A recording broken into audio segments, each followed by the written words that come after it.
Hi friends, நான் மாலினி. இன்னைக்கு ரொம்பவே டேஸ்டியான வெண்டைக்காய் கறி தாங்க பார்க்க போறோம். வெண்டைக்கால இந்த மாதிரி கறி செஞ்சீங்கன்னா சாதத்தோட, சப்பாத்தி பூரியோட, தோசைக்கு கூட வச்சு சாப்பிடலாங்க. டேஸ்ட் சூப்பரா இருக்கும். நார்மலா நம்ம புளிக்குழம்பு, பொரியல் அந்த மாதிரி தான் செய்வோம், இல்லனா சாம்பார்ல சேர்ப்போம். இந்த மாதிரி கறி செஞ்சு பாருங்க, எல்லாத்தோடையும் பெர்ஃபெக்ட்டா செட் ஆகும். டேஸ்டும் பாத்தீங்கன்னா சூப்பரா இருக்குங்க.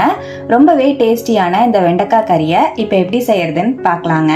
கடாயில ஒரு டேபிள் ஸ்பூன் ஆயில் சேர்த்துக்கலாம். இதோடவே 300 கிராம் வெண்டைக்காவை நான் இந்த மாதிரி கொஞ்சம் பெரிய சைஸ்ல கட் பண்ணி வச்சிருக்கேன், அதையும் சேர்த்துக்கலாங்க.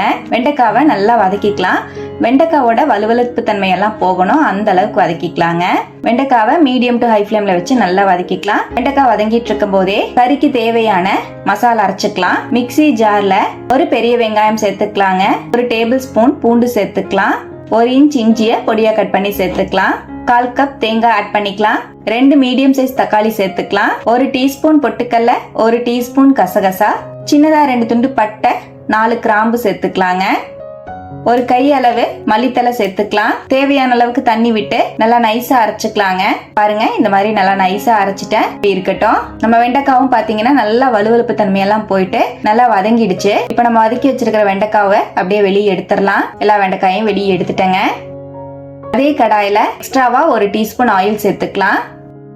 2 பெரிய வெங்காயத்தை நல்லா சன்னமா நறுக்கி சேர்த்துக்கலாம். நல்லா வதக்கி விட்டுக்கலாங்க. வெங்காயம் நல்லா டிரான்ஸ்பரண்ட் ஆகணும், அந்த அளவுக்கு வதக்கிக்கலாம். பாருங்க, வெங்காயம் நல்லா வதங்கிடுச்சு. இதோடவே நம்ம அரைச்சு வச்சிருக்கிற பேஸ்ட சேர்த்துக்கலாம். நல்லா வதக்கிக்கலாம். நம்ம எல்லாத்தையுமே பச்சையா தான் அரைச்சு சேர்த்திருக்கோம். மீடியம் ஃப்ளேம்ல ஒரு 2 நிமிஷம் அப்படியே கலந்து விடுங்க. பாருங்க, நல்லா இந்த மாதிரி சுருள வதக்கிட்டேன். இப்ப இதோடவே 2 டீஸ்பூன் கொத்தமல்லி பொடி, 2 டீஸ்பூன் மிளகாய் பொடி சேர்த்துக்கலாம். நான் 1 டீஸ்பூன் காஷ்மீரி சில்லியும் 1 டீஸ்பூன் நார்மல் மிளகாய் தூளும் சேர்த்திருக்கேன். 1/2 டீஸ்பூன் மஞ்சள் பொடி சேர்த்துக்கலாம்.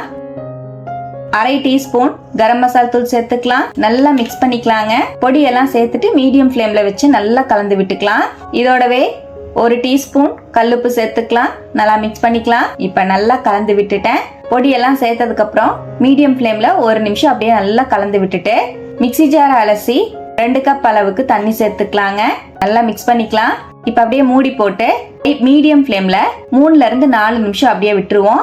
நல்லா பச்சை வாசம் எல்லாம் போயிட்டு நம்ம கிரேவி நல்லா கொதிச்சு திக் ஆயிடும். இப்ப பாருங்க, நான் ஒரு 3 நிமிஷம் அப்படியே விட்டுருந்தேன். நம்ம கிரேவி நல்லா கொதிச்சு ஆயில் எல்லாம் செப்பரேட் ஆகி வந்திருக்கு. நல்லா கலந்து விட்டுக்கலாம். கிரேவில இந்த மாதிரி ஆயில் செப்பரேட் ஆச்சுனாலே நம்ம சேர்த்திருக்கிற பொருளோட பச்சை வாசம் எல்லாம் போயிட்டு நல்லா குக் ஆயிடுச்சுங்க. இப்ப நல்லா மிக்ஸ் பண்ணிட்டு இதோடவே நம்ம வதக்கி வச்சிருக்கிற வெண்டைக்காவை சேர்த்துக்கலாம். வெண்டைக்காவையும் சேர்த்து மீடியம் ஃப்ளேம்ல ஒரு 2 நிமிஷம் அப்படியே விட்டுருவோம். பாருங்க, நான் ஒரு 2ல இருந்து 3 நிமிஷம் விட்டுருந்தேன். நம்மளோட சூப்பரான வெண்டைக்காய் கறி சூப்பரா ரெடி ஆயிடுச்சு. ஃபுல்லா ஆயில் எல்லாம் செப்பரேட் ஆயிட்டு நம்மளோட கறி பார்க்கவே எம்மியா இருக்கு. பாருங்க, வெண்டைக்கால இந்த மாதிரி செஞ்சீங்கன்னா உங்களுக்கு சப்பாத்தியோட வச்சு சாப்பிடவும் அல்டிமேட்டா இருக்கும். சாதத்துக்குமே சூப்பரா இருக்குங்க. ரொம்பவே டேஸ்டியான இந்த வெண்டைக்காய் கறியை இது போல நீங்களும் ட்ரை பண்ணி பாருங்க. எப்பவும் வைக்கிற மாதிரி புளிக்குழம்பு, சாம்பார், பொரியல்னு வைக்காம இந்த மாதிரி செஞ்சீங்கன்னா உங்களுக்கு எல்லாத்துக்குமே செட் ஆகும். டேஸ்டும் சூப்பரா இருக்கும். கண்டிப்பா இது போல ட்ரை பண்ணிட்டு எப்படி வந்ததுன்னு கமெண்ட்ல மறக்காம என் கூட ஷேர் பண்ணிக்கோங்க. நம்ம சேனலை இப்பதான் ஃபர்ஸ்ட் டைம் பாக்குறீங்கன்னா சப்ஸ்கிரைப் பண்ணி பக்கத்துல இருக்கிற பெல் ஐகானை பிரஸ் பண்ணி வச்சுக்கோங்க. லைக் பண்ணிக்கோங்க. ஃப்ரெண்ட்ஸ் அண்ட் ஃபேமிலியோட ஷேர் பண்ண மறந்துடாதீங்க ஃப்ரெண்ட்ஸ். தேங்க்யூ.